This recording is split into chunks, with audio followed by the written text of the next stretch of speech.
I am going to go to my man of the hour, Garland Nixon. Garland Nixon is a political analyst. He also has a show on YouTube, Garland Nixon. Check him out. He has some damn good interviews, one of which that YouTube effed him on big time. I'm going to get, in fact, let's get, how you doing first? Before fantastic. Doing great. Good, man. Thank you for this. I really appreciate you joining me on this. Before we start, I brought you on to talk about the Epstein files. You used to be a cop in your former life. And so I thought that the files being released by the FBI coincides on some level with potential ramifications of those files being released. And then the files were released and people were like, are you serious right now? Before we get to that though, what happened on your channel recently on YouTube? A video with you, Scott Ritter, and I forget the other guy's name. Andrei Martyanov. Both of which often show up on Dialogue Works, I believe it's called, with Nima. Meaning that there's usually no issue with their points of view and the things that they say. And it's not like they're saying something dramatically different. It's not like Ritter comes on the show and is like, Nazis are fantastic, right? Ritter is going to give his take. The other gentleman is going to give his take. They've given their take on other shows. No issue. You bring both onto your show, and apparently the weight of their commentary is too much for YouTube, in which case they eliminate the video. They just remove the video. Yep. And as anybody who's on YouTube who does like news and has run afoul of YouTube, they would say, you breached our community guidelines. And he was like, okay, what community guideline did I breach? And they would say, well, you need to read all 50 pages of the guideline and figure it out. And you need to fix your videos because there could be consequences later on if you don't, for the entirety of your video history. People don't realize how frustrating it is when you're dealing with a faceless entity and there's no person that you engage with, no person that you talk to, and they do stuff like this and you're left without real recourse. Explain what happened on this. I'm sorry, I'm bigfooting you in this, but yeah, no problem. Yeah. Well, I've had those guys on probably 15 or 20 times, at least 10, I'd say 10 to 15 times, at least minimum. And we just talk about, they're both Scott, military men. Andre was in the Soviet Union military, highly trained. He's written a lot of books, all kinds of math and engineering, really the science of war kind of stuff. And I would say you could say both of those guys, which you could say are pro-Russian guys, very Russophile, positive Russian, love the Russian culture. Okay.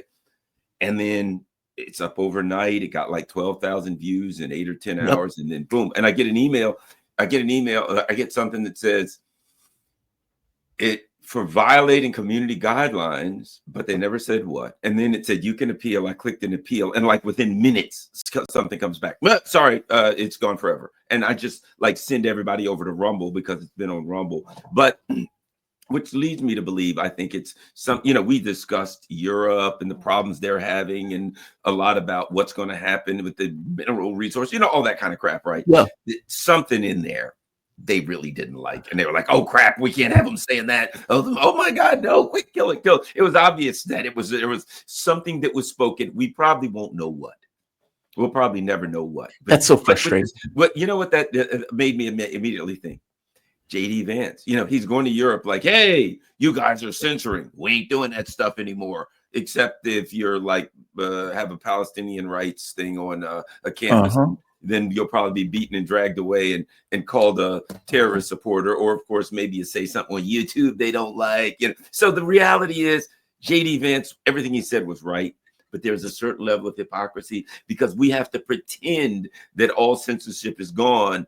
But it isn't real. It's like the ruling elite people here are like, well, as long as censorship is mostly gone, except for the things that we really care about, we'll pretend it's completely gone, and you're supposed to pretend it's completely gone too. It's that part, right? Like it's this idea of, because what liberals will say is, no, we believe in free speech. And then it's like, but free speech needs to be within certain bounds. They would say something like that, right? Like we agree upon the boundaries and everything else, and we can call this free speech. And anything beyond these boundaries, not so much. Like we don't accept the stuff beyond the boundary, but the things that we agree upon is fair game. Speaking of that, and I'm glad you brought that up, JD Vance, Keir Starmer got utterly humiliated at the White House This entire thing was a clown show. And A, him and Macron didn't get what they wanted. So there's that. B, Starmer has the charisma of a damp rag. I mean, he is utterly detestable as a person to come across. He comes across as arrogant. He has no charisma associated with him. Macron, at the very least, has I don't know, a suave, something about him, right? He comes across like a slick banker in a sense. Starmer does not have that. Whatever that is, he does not have that. And so even though Macron will leave, he doesn't look ridiculous in the way that a Starmer looks ridiculous. I hope that makes sense in the Oval Office meetings. Macron has a savoir-faire, as I call it. Yeah. Right. So J.D. Vance continues to humiliate Europe to their face with Starmer in this meeting bringing up the issue of free speech. Listen to what he says here. And again, this is not Epstein. I swear I'm going to move to Epstein. Since we're talking about censorship. I said what I said, which is that we do have, of course, a special relationship with our friends in the UK and also with some of our European allies.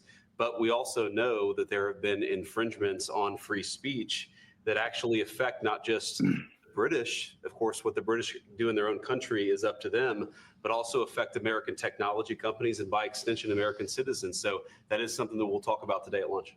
We've had free speech for a very, very long time in the United Kingdom, and it will last for a very, very long time. Well, no, I mean, certainly we wouldn't want to reach across US citizens, and we don't, and that's absolutely right. But in relation to free speech in the UK, I'm very proud of our history there. Now, keep in mind, the UK does not have free speech. They do not have a First Amendment. They have denotices that they can apply to their media in order to shut media down on various stories. The Steele report is a really good example of that. The spy, one of the spooks that was in that report, Brits did not want aired, in which case they put a notice saying, don't air this. It just so happened that it came out before the denotice came out. They do not have a free press in the way that they're talking about it. And the BBC is an absurd propaganda outlet. There was even reports coming out of the BBC talking about how biased and how much propaganda they were putting out in favor of Israel. So this is nonsense, right? Now, obviously, J.D. Vance is talking about Musk. He's talking about like, hey, man, you're doing stuff to Twitter. We don't like that. And Starmer feels like I need to defend my country right now on this issue of free speech. Okay. Defend your country, bro. Defend your country. You're not getting what you want when you leave. Let's talk Epstein. If I have a comment real quick on that. Oh, please do. If you really think about it, since clearly that free speech in Europe is a joke right now, there are totalitarian crackdowns on anybody that says anything. I mean, but as I just Richard exactly. They're grabbing people. What is it? Germany now they have, it's called they're called? They come up with a advice compass on conspiracy thinking. So now Germany has a government organization to stop conspiracy theorists, right? But at any rate, here's what all we're really talking about, because we don't have it here. But I think the difference is this.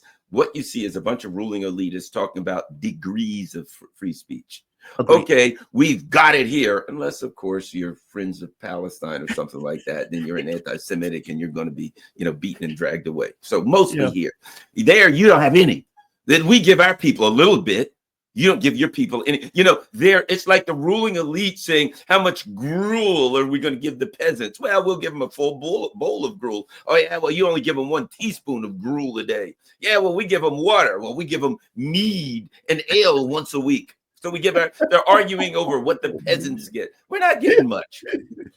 We get more than they do, but we're never going to get full free speech, because then we'd be able to criticize the uncriticizable, which of course is the issue of Zionism and blah, blah, blah. We've got an area where you have free speech, except for right here. And also that means if there's an area where we don't have free speech, that means at any time the ruling elite can designate particular areas that we can't talk about. That ain't really free speech. Free speech, specifically the First Amendment, applies to unpopular speech. Specifically, if you don't have full ability to discuss unpopular things, such as, even if you're wrong. Yes. then you don't have the First Amendment not being applied. But we got more than they do. At least we're not dragged out of the house and beaten. Yeah. Most of the time, we have to talk to Scott Ritter about that. But you get my point. Yeah. Okay, so yeah, let's move on to the Epstein files, Yeah. which, as you said, here we are. A nothing burger.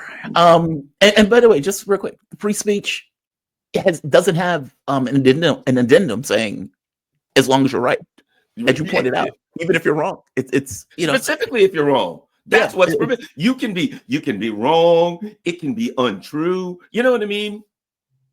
You just can't yell fire in a crowded theater or use there's certain few. I put it like this. The Supreme Court has specifically said when it comes to this. So they've enumerated what you can, fire in a crowded theater and stuff like that. Yeah. But free speech is specifically for the speech you don't like. Noam Chomsky, he's right. Epstein files, I was waiting with bated breath for these files. And going back for several years, when the Epstein thing first hit, I was like, where are the Johns? I just kept thinking, where are the Johns? If this guy is indeed this apex pervert, this apex pedophile, even to the point of having an island where he takes people for that pedophilia and all sorts of other weird and exotic things that people talk about Epstein doing at that island, like trying to create his own race, this kind of weird Jewish supremacy stuff. Like all of this stuff was kind of floating around Epstein. Pam Bondi comes out, and Pam Bondi says, I'm going to release the files because Trump told us to release the files. And she says there's some disturbing stuff in those files. They're lists and everything else. The files come out, and this is stuff that was already aired in the cases and in the courtrooms. And this notion of the list of Johns, it's not there. You have flight logs on some level, but the flight logs had already been exposed. Trump's name on one, and Bill Clinton's name on one. And there's a few people whose name has been on them. But they pointed out that they were, 200 masseuses or something like that, which are just victims. And so it's like, okay, if you have that many victims, where are the Johns? There are no Johns in this list. Now, Pam Bondi has come back and said, I've been duped. She sent a strongly worded letter to Kash Patel saying, hey, release the rest of the files. I know you have more files. Release the rest of them. What are you doing? And so there's an expectation that there's going to be a release of additional documents. Who knows what's going to be on those? But MAGA is unhappy. People like me who wanted to see the information is unhappy. You've been following this. Is anything in these documents new? Is anything actionable in regards to a legal system that has defined Epstein as a complete pervert? Give me a take on this. And by the way, I want to piggyback this to another one about why do you think they didn't release those other files, especially considering the links between Epstein and Israel. But let's go to the first one first. Is there anything in this that's actionable? Is there anything in this that's new in a release? I think you just answered the whole question with your last comment. The ties between this, what is obvious if you study this, if you look at like all Whitney Webb's work and a lot of people who have worked on this, it becomes blatantly obvious that this was a intelligence operation, that this had nothing to do, that these things have happened in the past and they're going to happen again. They're probably continually going on, but this was an intelligence operation that was joint, it appears to me, MI6, CIA, Mossad. I went to the Virgin Islands, and more than once, and I've seen Epstein Island myself. But what's noticeable about the Virgin Islands is you're sitting there right there. Here's the U.S. Virgin Islands, and there's the British Virgin Islands. If you were a good swimmer, you could probably swim from one to the other. If not, you could like kayak on a good day. I mean, it's nowhere between the two. So you realize, I think they specifically chose that island in the Virgin Islands because it's a place where the United States and the British borders are side by side. And you can take people from a British protectorate or colony and a U.S. colony, and you can bring them both to the island because they're side by side, right? This is where England and the U.S. comes together, so it's perfectly for MI6 and CIA operation to have this island sitting right there where they can do their dirty work. Supposedly, my understanding is they put together a team of people to work on this, and they were all arch Zionists. This was not an accident. The reality is that it was a CIA Mossad operation. Look back, the guy, Alex, whatever his name is, from the Trump administration, when this whole thing started firing up, and he said, well, people ask me, how come you signed off on this, really slap on the wrist for Epstein in Florida? And he said, I was told he's intelligence. leave him alone. It was over my pay grade. So, okay. So we know early it was That was intelligence. Acosta, right? Acosta. Costa, that's it. Alex Yeah. Costa. Right. So he came out early. Now, did the Trump admit that was when they were vetting him? Did they say, "Oh my God, we have to look into this"? No, they said, "Oh yeah, well, of course, everybody does that. Get out of here with that." Don't overstate the obvious. So what do we know? It was intelligence operation. So in reality, what they're doing is probably what I suspect they'll do with the JFK and stuff like this. What often happens with WikiLeaks, etc. Everybody knows that Hillary was stealing it from Bernie. And then when WikiLeaks dropped the stuff, we're like, aha, we already knew it. The evidence was clear, right? Everybody who follows this knows in any depth that this was a CIA, Mossad, MI6 operation. And so now they just can't come out and admit that. And imagine admitting that your government was involved in child trafficking, child sex trafficking, you know what I mean? Underage girls and God knows boys, whatever else, that your government was involved in it, knew it, pushed it, that your government then, was involved in taking pictures of blackmailing people. Even think about this, blackmailing international figures for their geopolitical strategic concerns. So it's dirty to the core. We all know what it really is in our hearts and minds, but they can never release that. So we'll play this game. And as I always say, oftentimes in the government, there's a pillow fight and they want us to think it's a knife fight. So Pam Bondi sent a strongly worded document to Kash Patel. You better send us that. Yeah, right. It was like there was nothing ever sent. If there was, then the game will be played. They'll pretend that they're fighting over it. And they can't release these stuff. We already know it. The fact that Acosta said it was intelligence, what does that mean? That means it was intelligence. Everybody knows it was intelligence. Come on. Yeah, he said it was above his pay grade. He was like, I was told to get rid of this case. It was above his pay grade. And the article that I was putting out, like, it was, I don't want to say well known, but at the very least, it was written about that there were connections between Jeffrey Epstein and Israeli intelligence, that they were effectively using this, and the fact that he was a pedophile and getting, let's say, video, getting footage, getting evidence that you could effectively use against your targets, of whatever that target was in regards to the intelligence itself. It says numerous sources, including former Israeli intelligence officials, believe the convicted child sex offender may have likely been operating a honey trap scheme to blackmail prominent figures.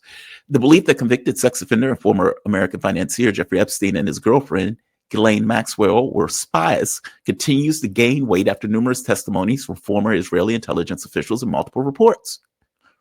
Now, the issue with this, right, is where's the evidence? Like, it keeps coming up. If I'm not mistaken, there were even books written on Epstein and his association with Israel. Share that document that I just. Oh, please. Okay, Ghislaine Maxwell. Yes, Ghislaine Maxwell was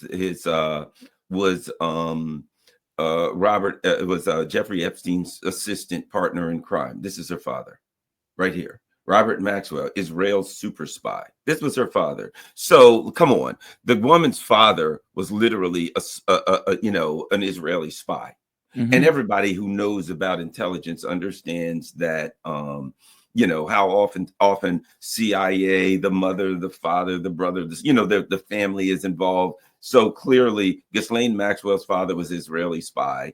Everybody involved, we're Jewish, we're Zionists, we're connected to Israel. The connections to Israel are nonstop. Might I add, we're told that Jeffrey Epstein was some rich financier, but we can never find where he made a dollar.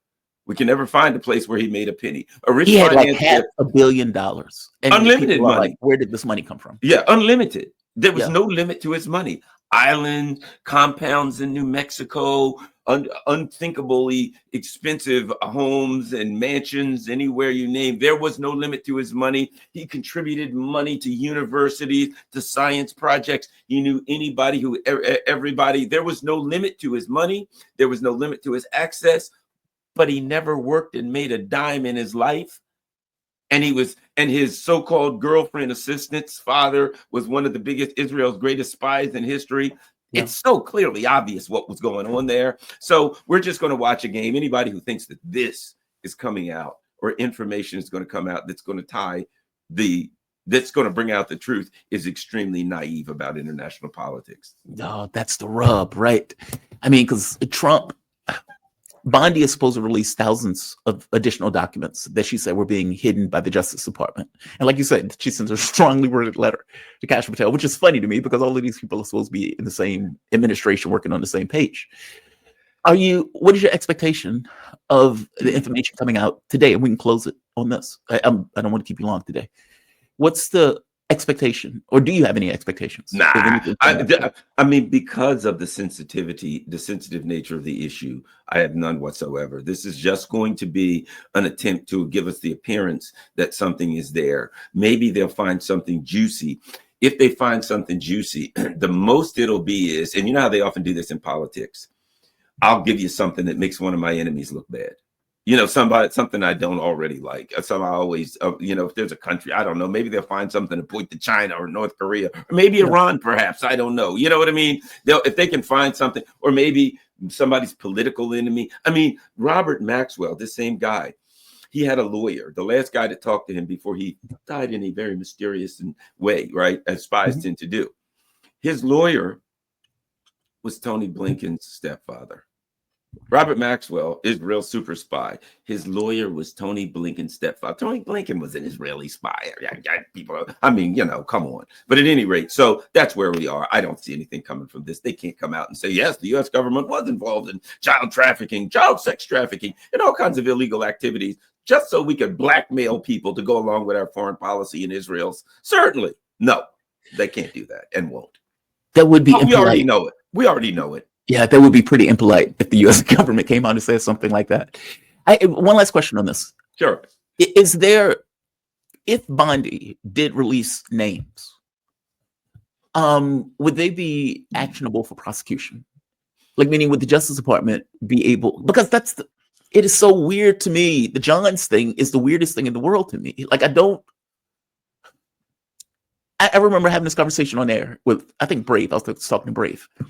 And we were kind of going back on this thing of like, okay, if this guy is what they say he is, and he has all of the victims that they say he has, and he himself is not the only one that's victimizing them, meaning if it's indeed a honey trap, if he's indeed bringing people on, why don't they have these people if they know these people exist? It's the Al Sharpton argument.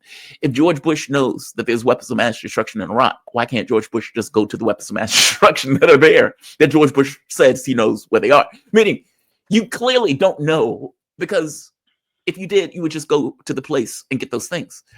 If they indeed are saying that this guy is who they say he is, then there should be all sorts of Johns associated with it that they should be able to identify and know. And they don't. Like, it's weird. It's strange to me. And so for them to have like thousands of files, if any of those people aired, let's say political enemies, could they go after them politically? Or is the fact that Epstein is dead, all of this stuff is water under the bridge, it happened years ago, so you can't necessarily do anything about it? What are the legal consequences if they did indeed name names? Well, you know, it's just like we've seen instances where there were cold case files where they found out that somebody murdered somebody 25 years ago, and the evidence finally comes out. What do? They go back and charge him. And you'll see some guys like 84 years old, and they're bringing him in court for something he did when he was 40, a murder that he did. We finally resolved the murder of so-and-so in 1957, and the guy's going to court, right? So no, they could do, it's a felony. There's no statute of limitations. It would be fair game. It would be fair game. But now the thing is, though, to have a trial now puts a spotlight on it. Everybody's going to be asking questions again. And this person, if they really wanted to defend themselves, they have a right to discovery, which means I can get all of the information that here's the key. What happened to Epstein? He's a guy that could have talked. How'd that work out for him? Mysterious cameras went out. Guards fell asleep, and then he hung himself by literally like tying something around his neck. Really, allegedly, the way he hung himself, he tied whatever it was, a shirt or something around his neck. And they say he put it over a doorknob and then like fell forward, and that broke his neck. And then they, like, the first autopsy was like, well, no, that's not, that looks like a murder or something, not like and they're like, yeah, we need a second autopsy if it looks like a murder. Then let's give us an autopsy. Let's keep doing autopsies till we get one that says what we want them to see. Let's keep doing one till we get the right answer. They killed Epstein because he could talk. And Yeah. anybody who really would move forward on this would get Epstein, and we'll use it as a verb. Ain't happening. Sorry, the U.S. empire can't implicate itself. This is what empires do, and it's really ugly and dirty. But Wow. Yep. Garland Nixon, political analyst, good friend of the show, host of the Garland Nixon Show on YouTube. Also, you can check him out on YouTube. Garland, I know you say you don't come on periodically, but I see you all the time. So I'll just say, go check out his channel. Yeah, the man is fantastic. At noon today. No, was it 10:30 today? I got a great guest. Every week I have Jeremy Kuzmarov from Covert Action Magazine, and he knows every dirty thing that the CIA has ever done. I'll have to ask him about the Epstein. Oh, he's going to have good stuff on it. Yeah, Kuzmarov, get him on there. Covert Action Magazine. He's a great guest, is man. Actually coming on at 9:00. Excellent. I did not know there you go. Ask him. He knows everything about every CIA MI6 covert operation in history. Oh, you'll have fun with Jeremy. Yeah, he knows the stuff. He has all sorts of books and everything else. No, he's a great guy. He's totally Garland, man, thank you for this. I really do appreciate it. You be safe. Oh, by the way, are we doing today? What is 4 p.m. good for you? Perfectly fine. What time? What's good for you? 4 p.m. is perfectly fine. I have no plans. All right, we'll have fun. All right, my man. You be safe. Thank you for this. I appreciate it. See you then. Bye.